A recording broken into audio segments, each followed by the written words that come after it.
So question 12, we're still finding our trig ratios, but this time we're given one and we need to find the rest from that. So we're given sine of A is 48 over 73.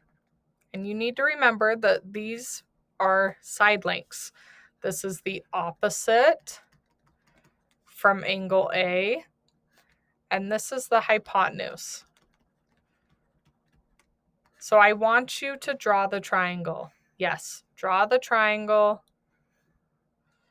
And it tells us angle C is a right angle. And then A and B doesn't matter as long as you label your sides right. So if we're looking at angle A, let's start with the hypotenuse. I like to always start with that. Hypotenuse.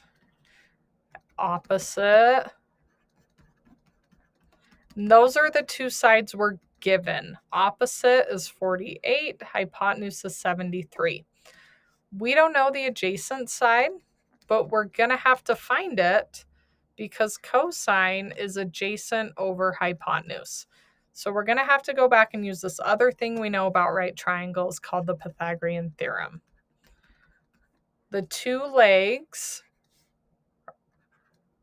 make A and B, and then C is always the hypotenuse. So let's solve for A. B would be 48 and C would be 73.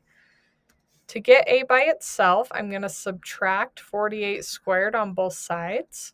So I have A squared equals 73 squared minus 48 squared, which is 3025. But that's not our answer. We have to take the square root. So the square root of 3025 is 55. So this side length is 55, and now we can do our ratios. So adjacent over hypotenuse, 55 over 73. Tangent, opposite over adjacent, 48 over 55. And then sine, cosine, tangent of B are opposite and adjacent switch spots. So I'm just going to go put this in 55 over 73 and then 48 over 55.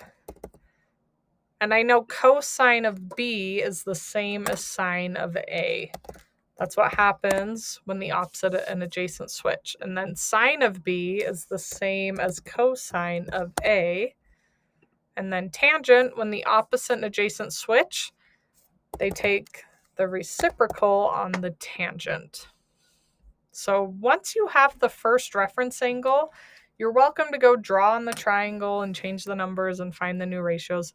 But all the answers are there in front of you if you know where they go.